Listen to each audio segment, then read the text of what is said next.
Hello and welcome to Deep Dish from Hi. Karman Line Studios. Hi, D. Hi, Kenny.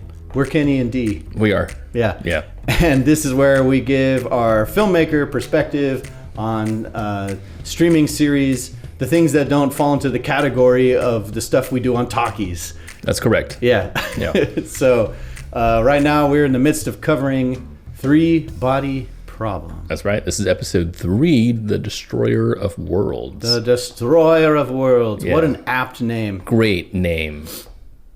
Should we start? Yeah. Okay. So, Bad name. yeah, so that was a relevant comment because the show starts with Clarence, who I keep just wanting to call Benedict, It's just Benedict. our very favorite person in the show because he's the best actor on the He screen. absolutely is. He's at CERN with an unimportant side partner That's right. there with him. They start on the close-up of this poetic symbolism we're going to be talking about. What the statue like of the goddess statue? Yeah, I forgot the god, but yeah. Oh, is that the Destroyer of Worlds? That's it. Okay. Yeah. Well, there you go. No. So anyway, I don't know what that shot was about, honestly, other than to make you wonder where we were. I don't know. Because that's what it did to me. I'm like, oh, we could be in 1960s China. We could be in the video game, or we could. But oh no, we're in Switzerland. That's so smart. We're at CERN. Yeah. So CERN has that statue there. Uh-huh. And it's supposed to. I looked this up about how it's supposed to represent some sort. It's a gift from someone else. Okay. From India. Sure. That It's like the Statue of Liberty. yeah. it's to represent the dance of astronomy, I basically, see. or a cosmic dance or something like that. Okay. And then Clarence gets out of his car and he looks at the statue, and then we move on with our lives. Okay. And that's it. Damn. Yeah. Powerful. Yeah. Okay. Super powerful. So powerful. They're there because another top-level scientist has offed themselves. We say unalived so that we don't get kicked off of The algorithm. TikTok or something. What's the did he commit suicide because of a countdown? They didn't say that, and Okay. they didn't show one written on the wall. Right. The countdown things become rather Unimportant. and hard to understand. Yeah, but I still want to see what happens when it gets to 0. It was on the poster. I want to see a scientist's head explode or something. Yeah. But anyway, this one just put their face in a bathtub and drowned. Right.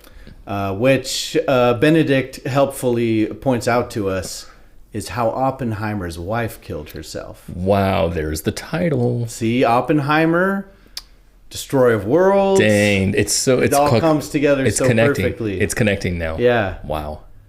Yeah. Maybe Jin is the Destroyer of Worlds Ooh, in damn. the game. Ooh, damn. Wherever she goes, worlds get destroyed. Yeah. She's Oppenheimer. In fact, Copernicus, Oppenheimer, they use some of the same letters. It's really, damn, this is Illuminati level stuff. It's Some Illuminati shit going down. All right, we are getting derailed already. And anyway, they figure out this dude who's dead also had the helmet. That was the whole point of the scene. right. Yeah, look Yeah. into his lockbox or whatever. Yeah, they're just pointing out that another scientist died and he also had the golden helmet.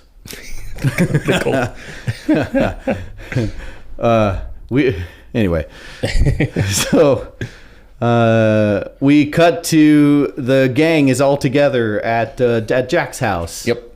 The Friends. Another Friends episode. Another Yep. Friends episode. I'll be there for you. These are actually the best moments I feel like in the show when It is a good chemistry Yeah. they have on screen together. and I think it's all a lot of it falls on Jack's actor, that guy Samuel Tarly. Samuel Tarly outshines the rest of them. He's so good. Yeah. He has a strong screen presence, charisma. Charisma. Yeah. Yeah. And so I think anyway, that and the whole backdrop to everything being his house and just the fact that it's exuding his not what do you call it? His affluence. Yes. His affluence. His affluence, yeah. Yes. I love that. He's got lots of stuff. I like that, yeah. He I has like a that. touchless toilet, which I'm not sure The Japanese touch. what part you don't touch. I'm like, do you hover? Or you just don't touch a flush button? I don't know. Yeah. It's just a hole in He's the like, ground. use the Japanese one. It's touchless. I'm like, what does that mean? Gotta see this. Anyway, they talk, and it's not important. And then Auggie has to go use the bathroom, uses the touchless toilet, which we don't get to see. No, there's another key part in here. Right. Saul asks for more cheesy twirlies. Yeah, and he's like swirly. And it's swirlies. Yeah, and Right. that's actually character building, because only a kid who was bullied as a child would call something a swirly, because they like. I see. Anyway. Yeah. Deep. This is deep, man. He sold a lot of what are they called? Vodka crayons. Vodka crayons. Vodka crayons. Yeah. We're getting a lot of info on his snack empire. I'm sure there'll be a big payoff in the future for why we need all this info. 100%. Yeah, it's coming. I know it. Just yeah. stick in there. No, the Santi are like tied to this. to his What if snack it is empire. in the end? That's so. Auggie finds Jack's bedroom. She just goes in. And just Goldilocks it. She's just like, I'm gonna invade your privacy and look through your shit. It would make more sense from a filmmaker perspective. If we see her, say, walk around in the hall or something near the bathroom, catches a glimpse of his room and goes, oh my God, right? Because she sees the stuff on the walls. Right. So she goes in because she's like, I can't believe this. Right. Which she does say that when she's in there. Right. But she's already in the room. Yeah. What they're showing is she's purposely going in to just see what his room's like. Right. Yeah. So weird. Yeah. It's just weird. It's just a weird thing for a human to do. Yeah. No. Yeah. Unless you were like a non-likable character. Right. If you're just a person who's just mad all the time. And then she sees the box with Jack's name on it and is like, what's in here? I'm going to open it. I'm going to open it. It's a golden helmet. I'm going to put it on. Oh, yeah. So anyway, she gets the head chopping experience and runs downstairs all flustered and pissed off and saying, what the hell is this? Because it's like future tech. Yeah. And they start talking about the game, which is funny. Jack and Jin, they're just like, oh yeah, because it's this. They start getting into it, and Augie's just getting pissed off. Yeah. Saul makes a fairly cogent point of saying that, if it's literally controlling the input and output of your brain, maybe it's not such a thing you should play with. Right. You know? At least putting that kind of logic out there. Yeah. Yeah. Actually, one of my favorite lines of the whole series is in this. It's when Jack says, I'm not going to kill myself. I fucking love my life. Yeah, I love my life's amazing. Yeah. My life's amazing. Yeah, I love that. Yeah. Yeah. Both of them dismiss it as, I'm not going to kill myself. And then Auggie says, well, please don't play it again for me. And it's so freaking dramatic. She's It's like, really weird. Yeah. promise me. Yeah. You'll never play this again. I'm like, what is this relationship between... Like this, she sounds like an abusive partner. She absolutely does. Yeah. Every single scene, she feels like that. Which is and why it gets worse throughout this episode. It does. Specifically. It does. There was a moment there that this says a lot about their writing, but there was a moment later on in the series where I felt like Auggie was in a relationship with Jen, right? Because of the type of relationship it was. Because Auggie kept saying things about be good to yourself, that kind of thing. The kind of thing that she and Saul had been doing, back and forth on. Yeah. And with the Saul thing, we can understand there's a will they, won't they, because they just literally say it in the show, right? What's his name? Will or something? Maybe it was Jack. Jack was like saying, "Oh, you guys fucking or fighting or doing fucking and fighting," and it's just weird because of Auggie's character is so two-dimensional. Because she's only angry at people, I feel like she has this relationship with everybody. Yeah. And that's what's weird about it. It makes me wonder if, they had so much success with Game of Thrones, which was an ensemble movie, right? You had a lot of very complex characters, Right. who were all pretty much equally important. Yeah. Right? There's no one person that the show rides on. And then you have this IP, Three Body Problem. is mostly designed around one main character. Or two. At least in that timeline. Right. There's Wong mostly in the current timeline, and then what's her name? Wen-Jie. Yeah, and the other one. Yeah. Yeah. And so I wonder if they looked at this and were like, there's not enough here to really build out a show in the way we think of shows. Right. So we need to turn it into an ensemble. We need more characters so they can talk with each other and have, the love that never worked out and the broken hearts and all that kind of stuff. That's the thing that's why I feel like there's a lot of tropes here, and why there are some tropes, some show tropes, because it is an ensemble piece that feels like it was added on because it was. The ensemble works for them. Like I think that's, they're used to that being their medium. That's what it seems like. I don't know if did they make anything other than Game of Thrones? Not in terms of shows, not showrunners. Okay. This is the first time they've been showrunner. They've been producers on some things, mostly movies. I wonder why then they're drawn to this ensemble kind of thing. Remember they produced that dumb movie with Will Smith? Him and his younger self? No, they produced that? Yeah. Oh, wow. Yeah, because we both laughed when it came on the screen. Was that Gemini Man? Is that what Gemini Man, yeah. Jeez. I know. Wow, anyway. That's... Yeah, interesting. But to your point, you had said that these are some of the better scenes in the movie are when the gang's together. It's because I feel there's that genuineness in there. Yeah. That's what we call it. I think they know how to write that. It feels like they know. Is what. Yeah. Even if it may not work. It's at a very, like you said, it's at a very basic level. Yeah. Like a Friends episode. It is. It's literally like a Friends episode. Yeah. No, it feels that way. Yeah. Anyway. Yeah, so it ends with this real heavy moment where she's like, never, ever play this again. Right, yeah. And then our next scene, they smash cut, they're immediately playing the game. They're playing a game, After promising. So again, it's telling me that promises to Auggie don't mean shit because Augie's probably always like this. See, they're like, sure, Auggie. Right. It really does feel like that. Yeah. If you're going to smash cut to... suddenly them doing the opposite of what she said, right? It means something. It either means that Jack and Jin are like assholes, right? Or addicted, right? Maybe addicted. Or addiction is controlled. Definitely. I think addiction's what they're trying to push here. Yeah, but it does not land. I don't. To me, it just felt like they were thinking, Augie's getting in our face again. It's just Auggie again. Auggie being Auggie, So unlikable. That's so crazy. It gets worse, like I said. It does. But so they're doing their video chat. Right, 2-player for the first time. Well, first they're video chatting. Oh, right. And they reveal that they've been playing a ton. Right. They have all these notes on the whiteboard of. Yeah. We can see they've gone through it many, many, many times. It hasn't just been the 2 or 3 times we've seen. Something, by the way, that I wish was shown. And not just shown on the whiteboard. I do too. Yeah. Because the gaming footage is the best part of the show. Not only that, yeah. But I mean, the storytelling. I mean, we talked about visual storytelling, the lack of it here. And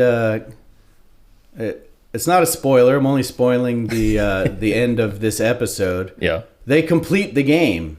Right. In this episode. Right. The game stops being a part of Three Body Problem. Yeah. From here on. Yeah. And up to now, it's the most interesting part. And a really sad state of this show is that you're going to hear me repeating this more in this episode, but more in the future and yet another thing has happened that has made the show less interesting. Right. As things get resolved, things are getting resolved that are making the show less complex and less interesting, not more interesting. I don't feel like I'm getting deeper into a mystery. Right. I feel like the mystery is kind of falling apart. Even though the ensemble part there is written pretty well, the story is not about that, right? The story itself isn't even really about the game, but the game is a huge part of it. It's at least one half of the mystery that's happening here. It's definitely a mystery. This whole thing's a mystery, and the game is a big part of us being introduced to the larger end. And they really make this game the background. And we talked about this a little bit recently. When she rolls in the big whiteboard, it's a funny moment where she's like keeping track of all this stuff. Yeah, and he's like, of course you have a whiteboard. Right. But but we don't see any of it. And so what we've gathered in our minds is the least complex part. Is just the overall kind of thing. Okay, so the game, so they've been playing it for a while. Okay, so let's move on, right? Yeah. What's next? Yeah. And I'm just like, oh, there is nothing next. Right. This is the story. But the writers don't treat it that way. Yeah. And that really bothers me.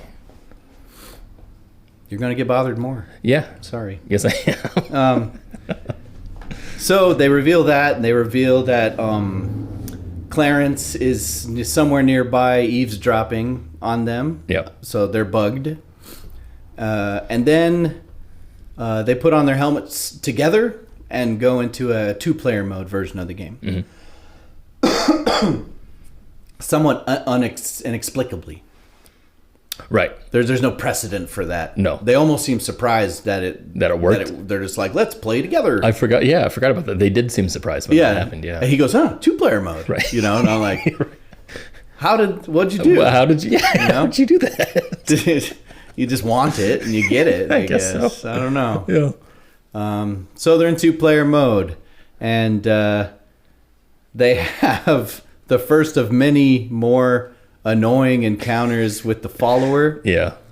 The very annoying NPC. Yeah. So Jin is overly invested in this little girl. So for some reason. Yeah. No, I have no idea why. Honestly, just because it's written, I guess. I mean, you study empathy in gaming. Right, literally, yeah. Right? Yeah, I do. And that's what they're trying to say is happening here, is that she literally loves this NPC. This is feels awful about not saving her. This is what's so weird about it. It not even just in the empathetic interactive space, but just in the idea that you're Jesus Christ. When you design something for cinema, right? We talked about how there's a lack of visual storytelling, obviously, but a lot of time there's perspective shifts, right? You're telling the story from a person's perspective, or from a group's perspective, or from a third party, whatever it is. And when you're telling a story from Jin and Jack's perspective, there's this little girl who, as far as we've seen, is only saying "save me" a lot. And Jack points out that she literally is annoying. He says that annoying girl that says "save me, save me, save me." Yeah. And like that's like the fucking thing that I'm sure the audience is thinking. So why is Jin's perspective so different?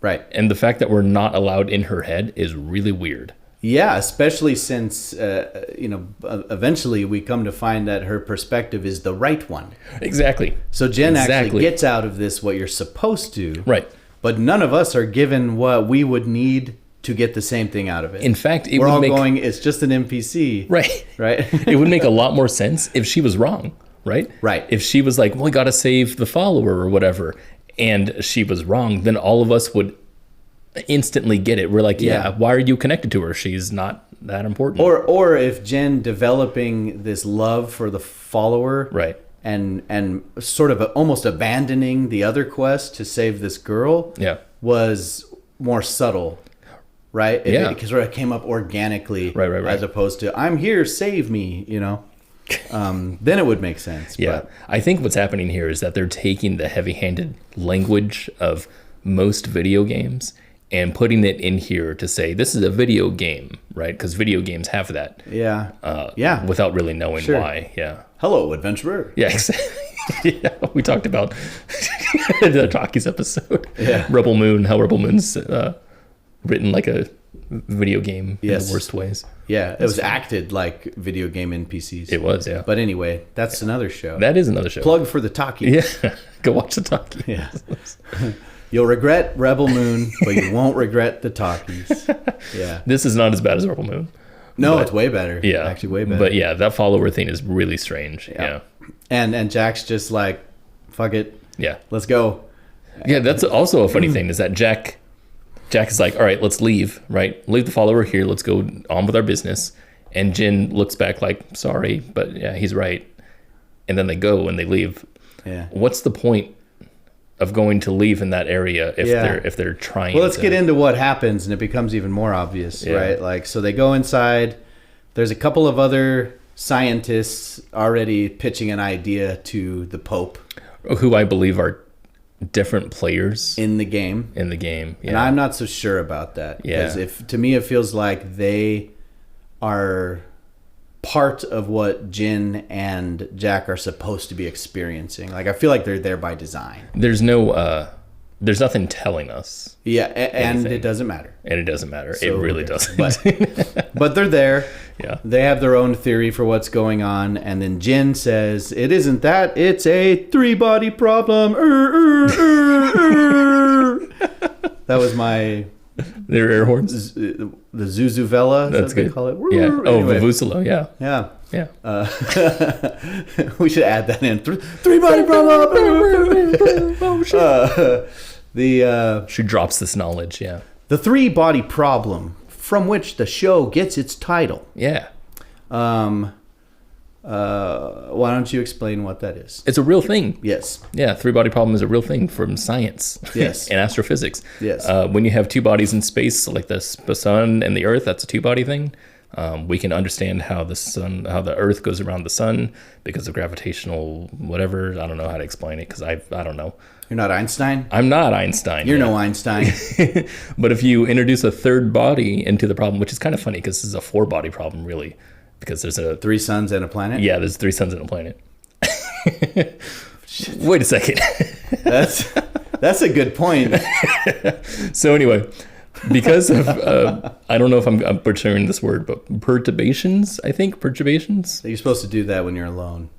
Oh, is that what you're? Yeah. Okay, gotcha. Find a quiet place, but don't feel any shame about it. Okay, so when you're perturbating, yeah, fine. You find there's no stigma. It's all right. It's natural. So because there's 3 bodies in space and their gravities all intermingle, yeah, it becomes chaotic, a chaotic system. Right. So that you can mathematically predict how objects in space will move relative to each other. With 2 bodies, right? Yes. But But not once with 3. there's a 3rd, you cannot. Right. Yeah. Yeah. It's really cool. You mentioned there's a Kurzgesagt video on it. Yep. There's Neil deGrasse Tyson talks about it. It's There's really cool. There's a TEDx talk about it that's really good too. Yeah. It's a classical astrophysics problem. Yeah. So you can find several places on the internet where it's described in a very interesting and cool way. Yeah. Jen fails to do that for the Pope. At least not good enough. Yeah, the Pope just sentenced The her Pope's just like, kill this one. Yeah. She's a witch. I'm not sure why they do that, but yeah. That I know, that was a heresy, she said. He said she was a heretic. Oh, she's a heretic. Okay. Yeah. And I'm wondering what the other scientists said that wasn't heretical. What was their They theory? didn't share it there. In the next gaming sequence, when it's Galileo and Turing, Yeah, we'll talk about their theory. They actually share their theory. Yeah, and you know why? Nope, not going to go there. I do know why. I'm not going to go there. We'll get there later. So they're gonna burn Jen, and she's freaking out, and it's very intense. It's so intense because she's gonna die. Because the stakes are real. It's so high in this game. Yeah.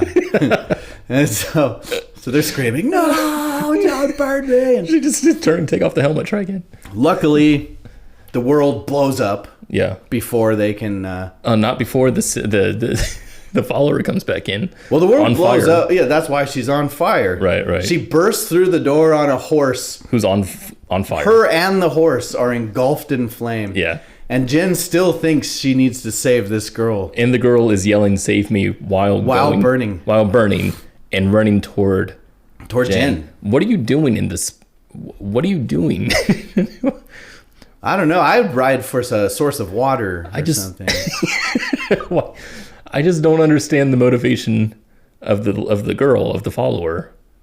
Well, I think we're just supposed to understand she doesn't have one. That she's an NPC. She's just an NPC. And the point of her is to continuously die in front of them. Right. I think we're being told that they're supposed to experience failing saving this girl. Well, this is bad. They're bad at doing that. Yes, I agree. And they end up in a lava wasteland. Right, and so they say that they were the ones. Why didn't we die? And Jin says because they were right, I guess. Because they were right. Right. And the Sophon shows up walking on lava like she's Jesus Christ. So we have. I don't like that shot. So cinematically, again, because we have a close up of her feet on lava. What does that tell the audience? She can walk on lava. That's fucking crazy. In a video In a game. video game. Damn.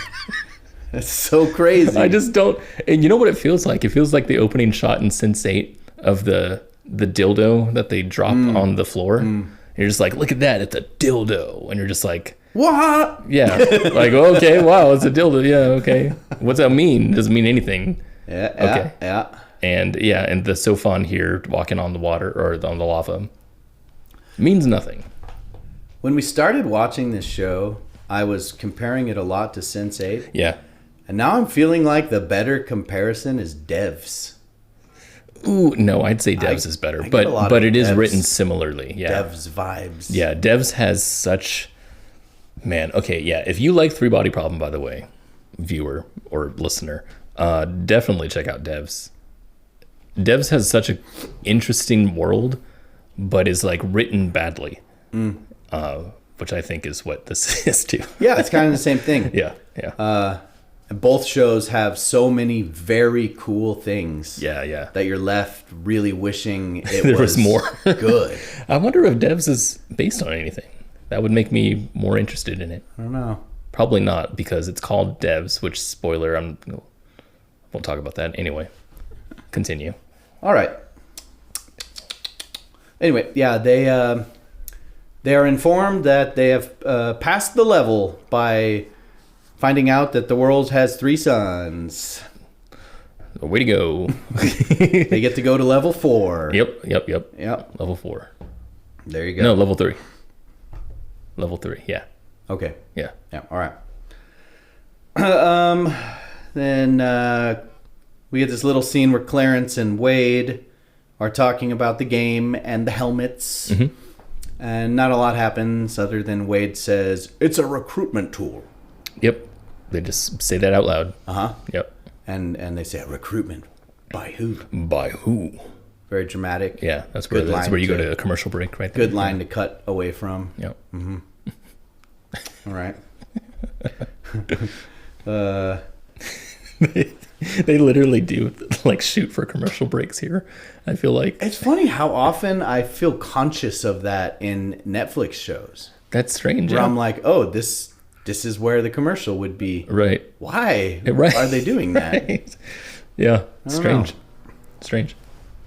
Now Jen has a little conversation with Raj. Is that his name? What's his name? The boyfriend? Raj? Yeah. Oh, right. That scene. Yeah, she just takes off the helmet. Right. And he's like... What? Yeah, go continue. I was going to say he's like acting like he's disappointed in her. Yeah. That she's been just gaming all the time. Right. All the time. Yeah. Gaming again. Jesus Christ. Oh my God. Okay, so there's 2 ways to interpret this type of scene, and I know that I feel like they're trying to lean one way toward the other. Now the scene is where she's taking off the helmet and she's surprised that Raj is there, right? Uh-huh. It's kind of like this idea that people who put on VR headsets aren't aware of the people around them and thus are isolating themselves from connections from others.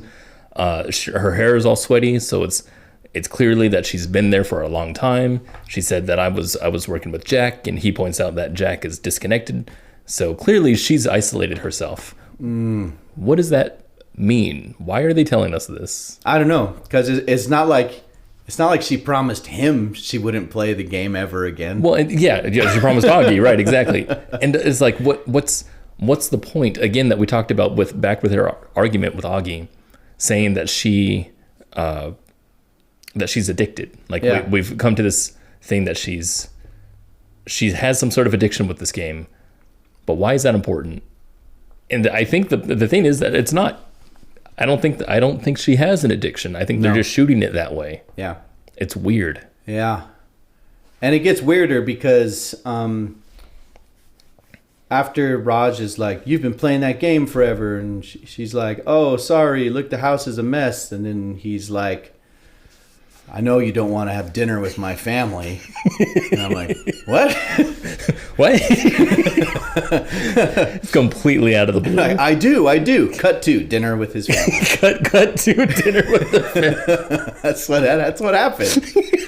I'm like, that's odd. It's just the weirdest writing. Yeah. And then Cut to dinner with family. And so now we're to this back-to-back two scenes that I just adore for being so profoundly like amateur, in my opinion, because it's just so clear that they want these two scenes to be really deep and symbolic, like a poetic symbolism. Yeah. Right here, 100%, and foreshadowing, and it just utterly fails and is a distraction and doesn't move the story whatsoever. Yes. So the first one, Jen's having dinner with Raj's family, and hold on. Before we shit on this, yeah, I just want to say that I think that moment where she's explaining with the she's like bread, nervous and running, going crazy with her science explanation. I thought that was a wonderful character moment, but it's completely unnecessary because I don't think we need that involvement. We don't care about Raj's family; they're not important. So it's weird that we have a character moment of hers with the family, but it was nice. I just think they have nice. Again, it's that ensemble characteristic that they're pulling here. Yeah, it felt real at the beginning. Anyway. It feels real. I guess that's more what I'm trying to say. Yeah. Anyway. So then we get to this point where like the dad, who's not a character up to this point, and it doesn't really matter. Yeah. Basically says, maybe I should tell one of my war stories. And everyone's like, war story. Yeah. Yeah. They're acting like it's like, their dad being kind of like their embarrassing dad again. Right. Like, oh, dad's going to tell a story. Which which I totally expected him to be like, so anyway, and he starts droning on. Yeah. But he doesn't. Like it's not important. Right. Right. But this is completely And then maybe different. you cut to like Jin saying, can we get out of here? Right. And it's like, yeah. And then they go have a romantic scene. Yeah. Right? Yeah. That would fit. That right? would fit. But no. He starts telling his war story, and the entire atmosphere of the scene shifts to a freaking dark drama. Yeah. Right? We have a push-in. Yeah. On the whole scene. There's not one cutaway from when he's saying the war story. Yeah. Or maybe there is. I don't remember, but it feels like it's a long shot. It's a long shot. Yeah. And he's like, he goes from being like kind of like playful to just like tapping into his PTSD. Right. And like a little dead inside. Yeah. And he tells this story that literally sounded like a scene from Game of Thrones. It did, yeah. Because he scales a wall of ice to assail his enemies at the top and pretends to be dead. Yep. So I'm like, okay, a little some new tricks, guys. And but he gets up there and he kills everybody, right? And he has a scene. He looks, he's like, and I killed them all, right? And it's like just so. It's bizarre. Weirdly it's really heavy bizarre. Yeah. In this very light place. Yeah. And no one at the table thought it was weird. No one. They're just like, yeah, Dad. Yeah, and then Raj continues with, yeah. And that was the tipping point, and like as if he's just been droning on. Right. And so it served no purpose. You go like, why is this here? Right. It's here because the writers wanted to do something symbolic and foreshadowy. Yeah. By having this story where he's like, yeah, I was able to conquer them because they didn't see me as a threat. I lied there in wait, pretending to be dead, even dying. Yeah. And then I killed them. I took their stuff. And you're like, okay, that you're drawing parallels between that and something else, which makes sense. Except it's stuff we don't even really know yet, mostly. Mostly that. And the fact that like this could work. This whole idea of them cutting to a random shot of the dad and having a very long push in of his very serious on a very quiet or a very otherwise lighthearted scene could work. If they just kept doing that, if this was a much more artsy show and they kept doing that in other places, like Prisoners, for example, is a movie that does a lot of weird cutaways to other things. Yeah. That would make sense. Yeah. But it doesn't here because it's such a classical, really generic show. And that like out of nowhere tone shift is very much what I associate with M. Night Shyamalan. Right. That's an M. Night Shyamalan like trope. That's a writer going, Yes. Yeah. Yes. That was good. Yeah. And then they have the audacity to do it again in the next scene. The very next The scene. very next scene is the exact same thing. Doesn't move the story along. Nope. Doesn't really develop any character information. So the next scene is with Jack and Saul visiting Will, who's in the hospital after his operation. And he talks about how he talked to the cancer. Yeah, They had a he's still conversation. high on his drugs Right. from the surgery. Right. And so it's a funny moment. It's a character moment of them, again, the ensemble thing where it's characters playing on each other. But he's on drugs and he says, no, I had a talk with the cancer. We're cool. And cancer's not inherently evil, it turns out. So we made a deal. And the deal is that the cancer's going to hang out with me for a little bit. He's going to live in my pancreas. The rest of me is all mine. We're good. Yeah. I'm like, okay. Okay. Thank you. Yes. Thank you. Or a heavy Yes. symbolism. That's Yes. great. Aliens are going to invade. They're not all evil. Okay. I get it. I get it. Anyway, let's move forward from here. Yeah. I mean, we could have a whole conversation about what makes symbolic foreshadowing actually work. Well, one, you follow your own rules. Disregarding this ensemble piece for a second, going back to that dinner scene, that was so random ass. Yeah. Right? Just completely putting in a shot of this guy who we've never seen before. And he's somewhat related to, I mean, he is related to Raj, but I mean, somewhat related to our main character, Jin. It's just super strange. It's super strange. And they're not trying to play it for the strange factor. The other way that kind of symbolic foreshadowing works, or let me put it this way. When it works, you usually aren't aware of it in the moment that you see it. Right. Yeah. You think about it later on. Something will, it should just feel very naturally integrated into the flow of what's happening.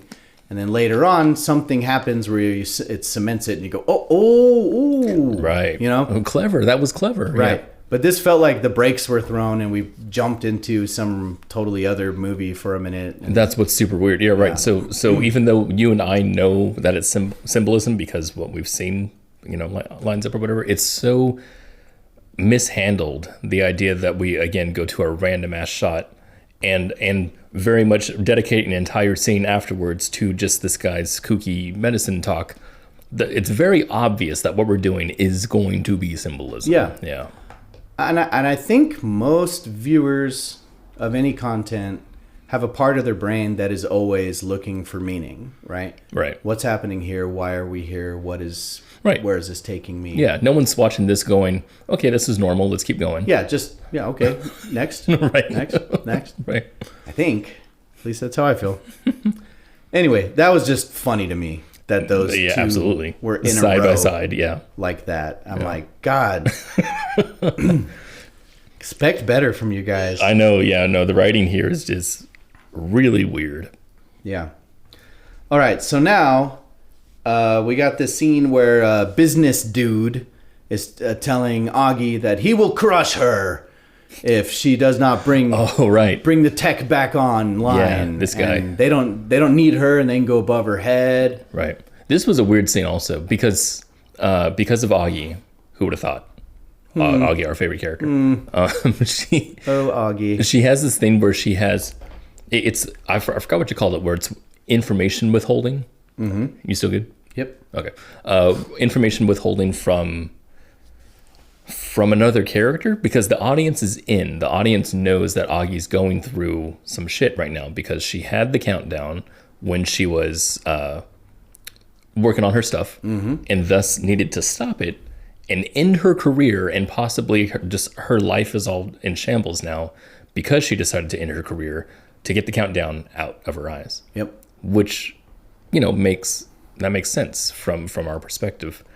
But the fact that she's not explaining that to anybody, who was like, why are you doing this? It's so tropey.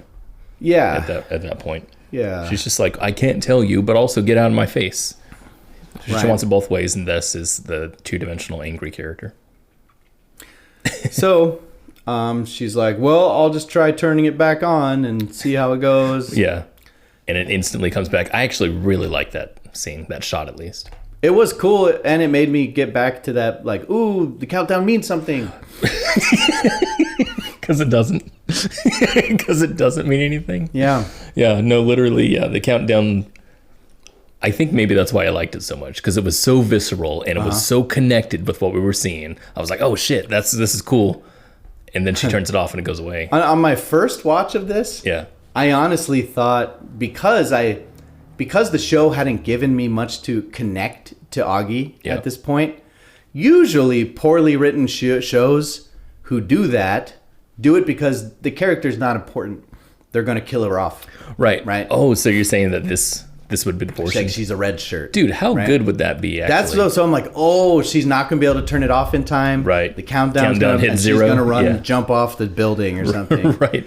That would make a lot more sense. But it didn't happen that way. It didn't happen that way, no. She turns off the machine, the countdown goes away again. Yep. I'm like, okay. And then she cries, yep. Yep. Now, okay, great. This brings me to my favorite Auggie part of the show. Okay. Because this is I don't get it. So what's the thing? Well, so she's upset, and we have this history already that when she's upset, she calls Saul. Right. And the last time she called Saul, he was out partying, right? And didn't answer the phone. Didn't answer the phone, And right. she was pissed at him for not knowing that she needed him to answer the phone. Which he did, which we talked about, visit her later on, fell asleep on her stoop, which is some pretty deep friendship. I think so. That's really good, yeah. This time, he knows better. He picks up the phone. Yeah. Right? Yeah. And she says, I need you. And he says, I will come over right now. Right now, yeah. And he's literally getting dressed to come over right now, which honestly sounds like he's the best friend you can imagine. 100%, yeah. And then she hears a woman's voice in the background. Notice I didn't say another woman's voice in the background because Saul and Auggie are not together. Right. They're not married. Again, yeah. They're not boyfriend, girlfriend. Yeah. It's, again, this Friends episode thing. It's giving we're on a break. Yeah. And she says, there's someone there with you. Right. And he's like, like he's been caught. And he's like, whatever, I'm coming over anyway. Right. But that makes it even better. Which makes sense. He's Yeah, like, he's I have abandoning someone her. with me, but I'm leaving her to come help you right now. Yeah. Okay, that's even more amazing. Yeah. And she's like, I can't believe you. Yeah, and hangs up on him. Hangs up. Yeah. You're with a woman? What is that? So what? Why would she care?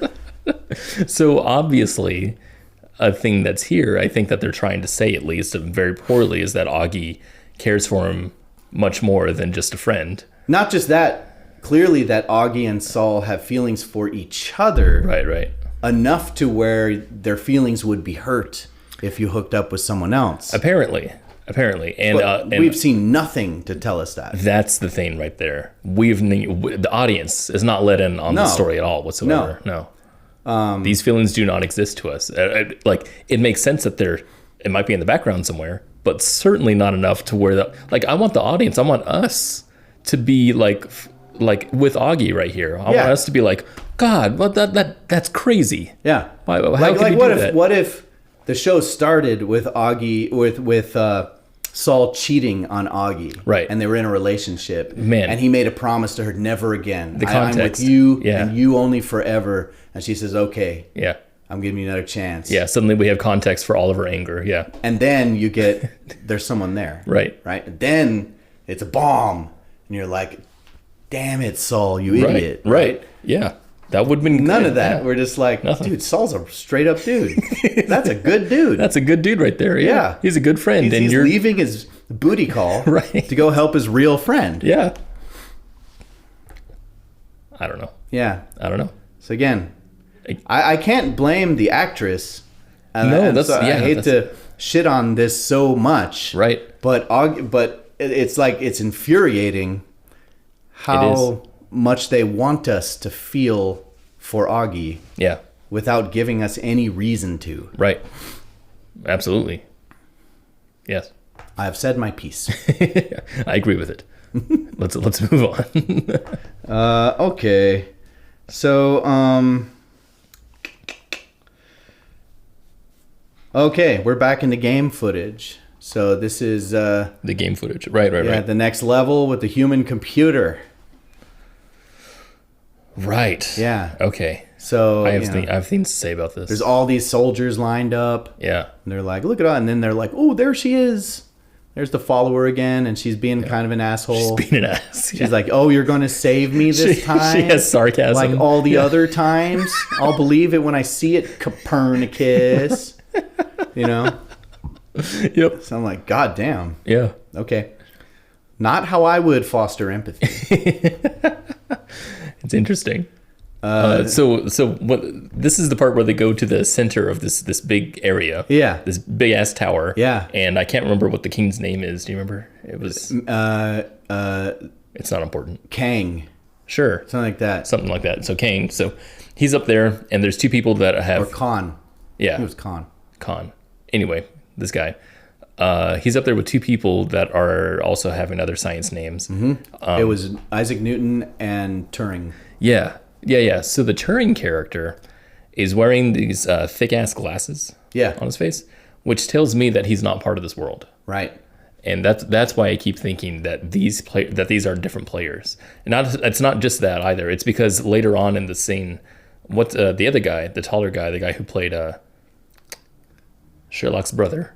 He's also in Game of Thrones. He is in Game of Thrones too. The bank of the bank Bravos. Guy. Yeah. He calls them a troll. Yeah, which is Earth speak. Yeah. So I feel like he's not an NPC. I feel like these are other players, which is weird because, like you said, they sound like they don't understand science in the previous level. Right. With the two other science guys there. Right. Yeah.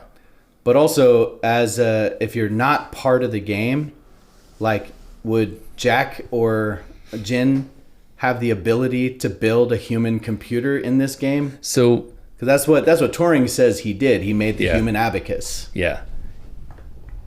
Here we go. Yeah. Here we go. You ready? What? Are you ready for this? What? In the book. Oh shit. The book is so interesting at this part, the human computer part. Yeah. I don't think Wong builds it, Wong being the main character of this part. But it's so interesting. And I think in there are other players. I can't remember now. But we get to see machine code being created with humans. Mm-hmm. That's what's so interesting about it, is that they build up, the book is so, what's the word? Technical. Mm-hmm. So that kind of sucks. Right. And I understand Dan and Dave's. How do you do that in 5 minutes? Right, exactly. Visually. Exactly. Yeah. So that's obviously what's going on here. However, I think it would have been nice to have a little scene where they show basically how binary works, where they just show one person saying, okay, when you flip the flag to white, those two flip theirs to black. And then they go, okay, cool. Now let's go on. You flip yours to white when they flip theirs to black, right? And then you do yours twice when this person does that, because they're building circuits. Yeah. And they're building XOR gates and if gates and all that. Uh-huh. And so just from the very bits, and we get to see that, oh my God, the king gives them 30 million men. They're going to build a circuit board. That's crazy.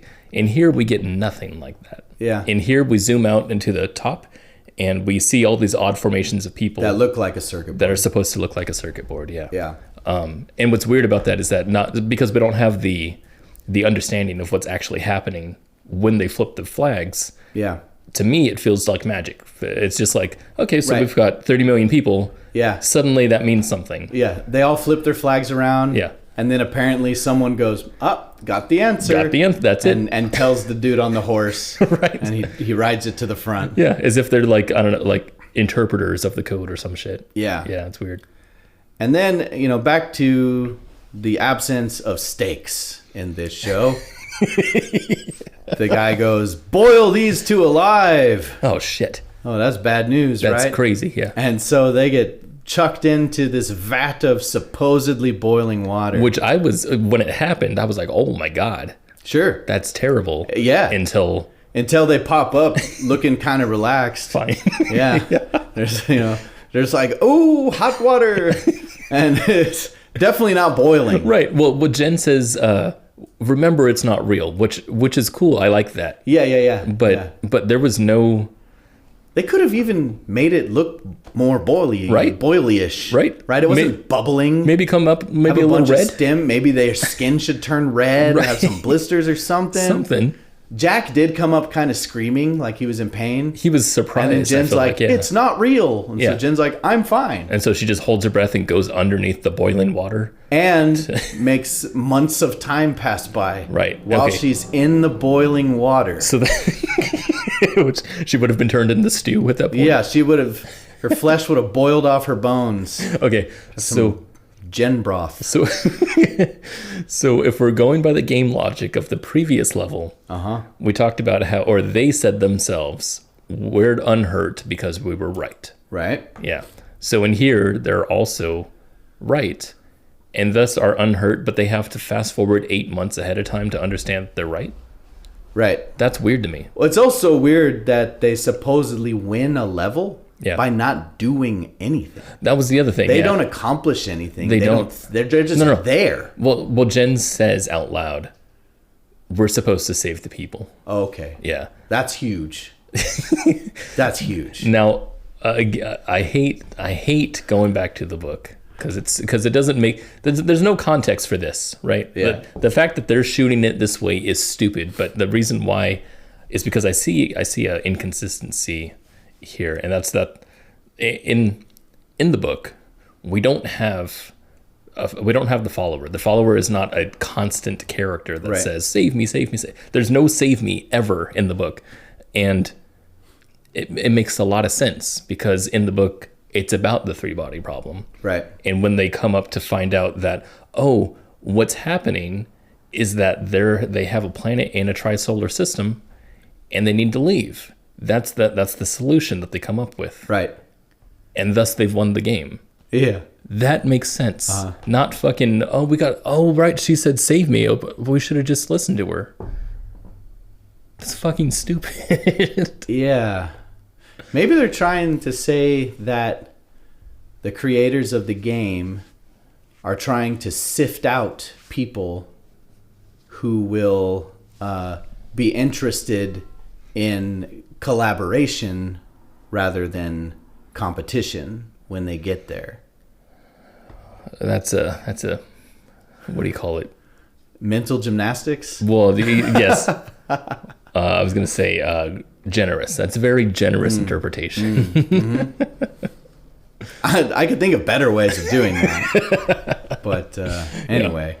It's weird. It's super weird.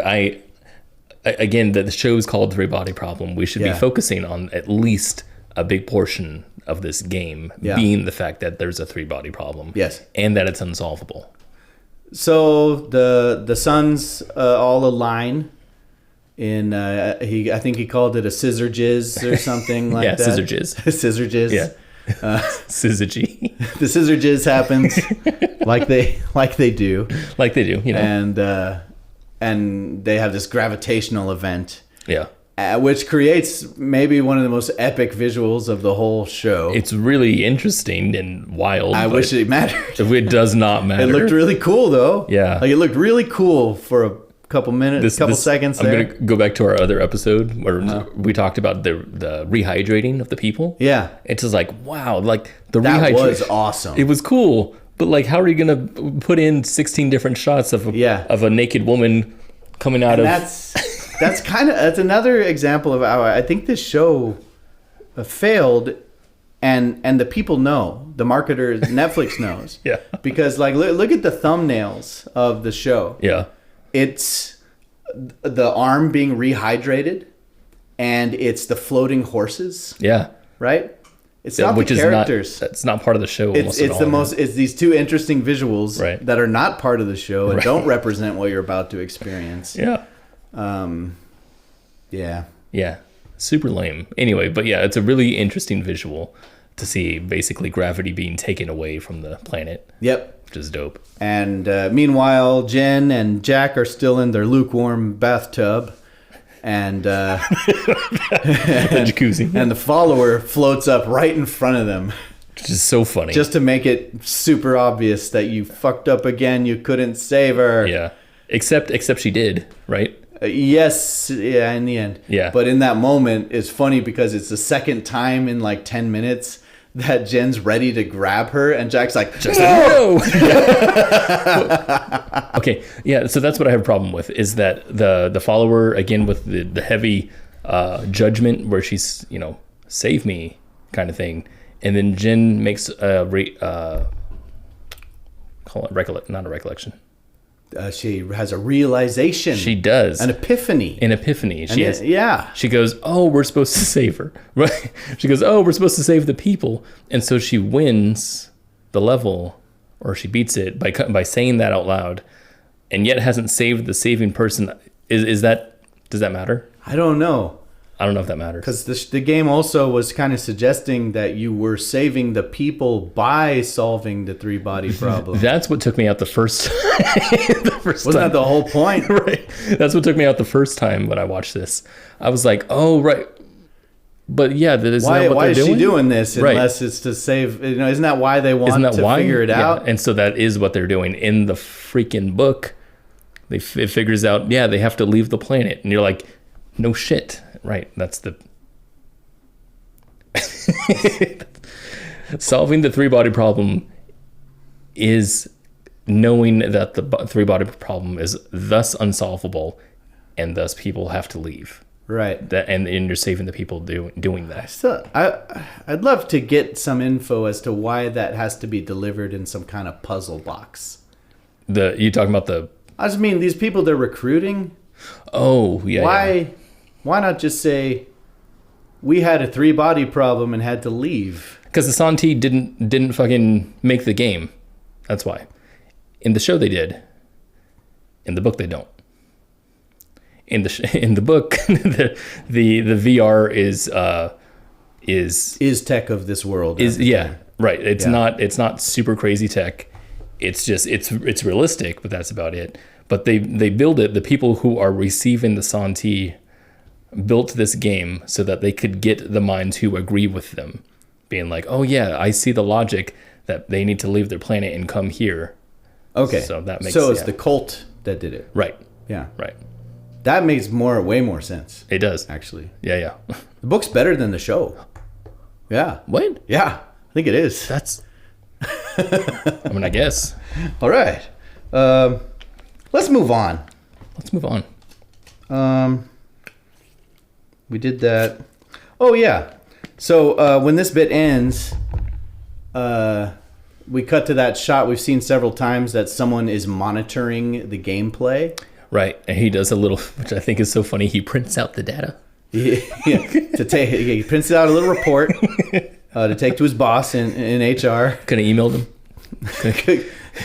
Do we really have to have a meeting? he's looking at 6 screens that are hacking into people's brains, and he prints out the report. I just think that's really funny to me. That's kind of funny. Well, we're about to see a man talking to a radio from like the 1920s. That's fucking cool, though. It is because cool. It's like, it's actually my favorite mechanic of the whole show. Yeah, that has a Severance vibes to it. Haven't seen Severance, so I can't speak to that. We'll watch that next. Okay. Anyway, so he goes into the boss's office. I don't think they really reveal it at that moment that this is Evans. He says his name, I think. He says Mr. Evans or something like that. Yeah, but there's no big reveal.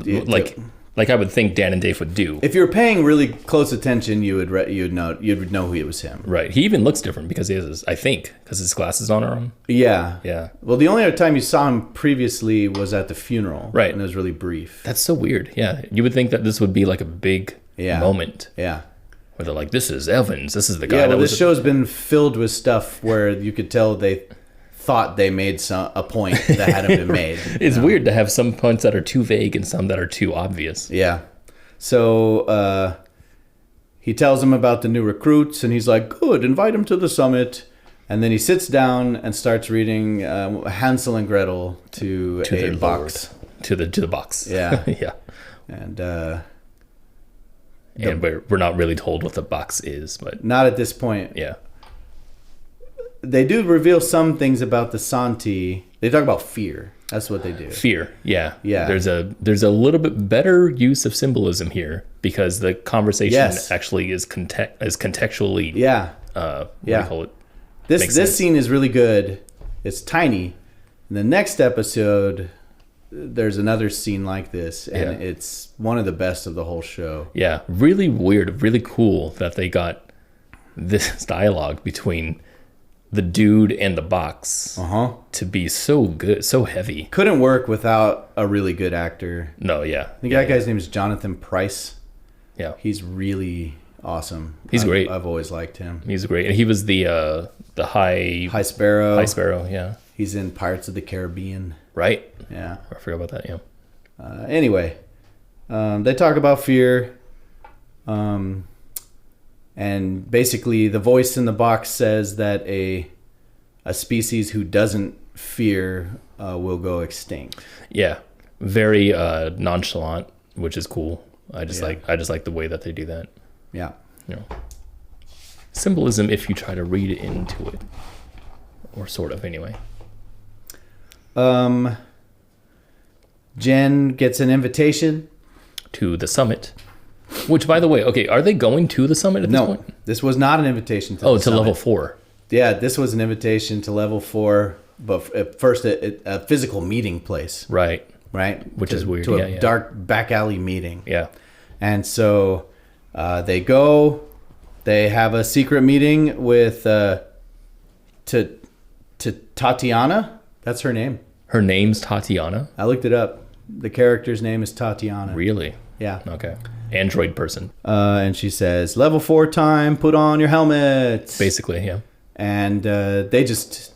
Oh, and it's just exposition. Yeah, they just have a meeting with the Sophon and the follower. Yeah. In the book, the way that they do it is that they just skip to the end, basically. Yeah. So level 4 has no gameplay. Right. A little bit of a downer. It's a cinematic. It's a cutscene. It's a cutscene. Yeah. And they basically say, surprise, we're aliens. Yeah. And we're coming here. We're going to Earth. We're coming to you, and we need you to welcome us. And that's the point. Yeah, which is super weird. Now take off your helmets. Right. Because now it leaves them with more questions than answers. Okay. Yeah. Yeah. But, you're right, it does leave you with more questions and answers, but I also found it weird that Jack immediately dismissed everything. No way. Right. Bullshit. Right. Right? Which I kind of bought, but I do understand. Maybe from his character, but based on what they've just experienced. No, yeah. It seemed kind of crazy. It did. What I was going to say was Jack says, he says, this is just before they put on the helmets. He says, this is not only next gen, this is next gen. Yeah, he said 150 years. Right. Yeah. And she's like, everything's going to be explained when you play level 4. So they do, and nothing's explained. And so I just don't like that inconsistency. No, everything was explained. They're coming from their planet. Aliens are coming. So they take off their helmets, and they do say that the Sophon, or not the Sophon, but the Santi built these helmets. They didn't say specifically they built these helmets, but they said this is their technology. I think is basically what they said. Which I do not understand. Because as we learned later on. Yeah. How'd they do that? How'd they do that? Because they're 400 years away. Right. They sent that Sophon. The Sophon made it? Sophon made it. Yeah. Yeah. Built a molecular 3D printer. I could invent ways, I'm sure. I can fill this in with my mind. I can do some, what's it called? Headcanon. I could do headcanon with it. Time travel. Yeah, but time travel. It makes no sense. No. It just doesn't make any sense. No. I just don't like that. You're right. You're right. Okay. Yeah. Jack goes home. Jack gets murdered. Yep, that's it. And that's the end. What? So I didn't actually watch this part just then. I've already seen it. But the part where he's getting murdered, do they show... Like they cut to Clarence, right? Clarence is watching this, or quote, he's like distracted, but he's watching, right? Yeah, he's out in the street. Yeah, he's watching from his car. Mm-hmm. Okay, does he see the window and action happening in the window? Yeah, that's what it seems like. It seems like she's invisible, not only to the cameras and Clarence, right? But is visible to Jack. Right. But then they do this stupid scene where they show her in the security footage vanishing. Right. So I'm like, what? If she's like visible only to Jack, then she wouldn't be in the security footage anyway. Was she this hurts my brain. Like she can in real time be invisible to the guy on the street? Was she invisible to Clarence? Yes. She was. Yeah, he doesn't see her. There's a scene where he looks up and sees Jack standing there when he's talking to her, and you don't see her. That doesn't make any sense. Because they talked about how she scrubbed herself from footage. She's magic. So she's literally just magic? Is that what's happening? I think they're going to try to pull that the Sophon is involved in this. Oh my God, bro. That's the only way. That's the only way. Oh my God. So that was stupid. I don't like this. I know. It is stupid. But the more frustrating thing to me, though, is that with Jack's death, the show got less interesting. Yeah, well, they got rid of our favorite character. Well, almost our favorite. Because, he was one of the better presences on screen. Yeah, but his death meant nothing. And that's it. It's like, it's not like when freaking Ned Stark gets his head cut off. Right. Yeah, no, Jack means nothing at this point. Yeah. Not only did you love Ned Stark, but you were under the impression that the whole show was about him. Right. Freaking let's kill Jin or Auggie or Saul. Yeah. Any of the other people. Yeah. That would have been nuts. Yeah. Yeah. Jack was meaningless, and thus when his God, I don't like that. So I don't like that. So I didn't like that. Losing the countdown, the gameplay, and Jack have all been proven to not really be the show. Right. So you said this before about how the show begins to get less interesting the more elements they take away, I guess, is what's happening. Yeah. What are we even left with at the end?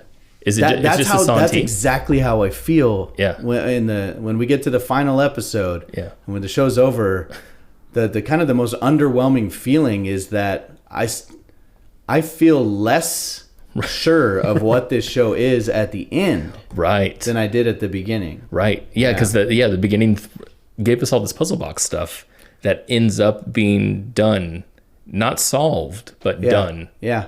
And not needed anymore. Right. That's super weird. It feels like a Lost episode. Kind of solved, but it does feel like Lost. Yeah. Lost was better. Dang. J.J. Abrams should have made this. Oof, it would have been the same. It would have been. It might have been. You're right. That's hilarious. It would have fit him, though. It would have absolutely fit him. Yeah. That's funny. I'd feel less frustrated.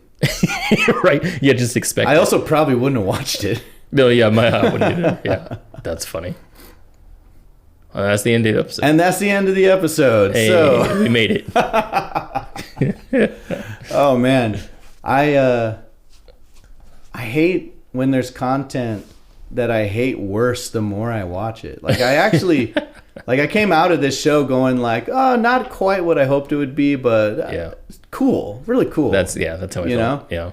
And the more time I spend with it, the more I'm like, God, this just fails in many, many ways. 100%. Yeah. That's how I feel. Yeah. Yeah. Well, that's why we're here. And that's why we're here. And that's Deep Dish. That's Deep Dish. That's Deep Dish. So we'll see you next time for episode 4. Yay. Bye. Hey, everybody, and welcome to our pizza rating for episode 3 of 3 Body Problem. Yep.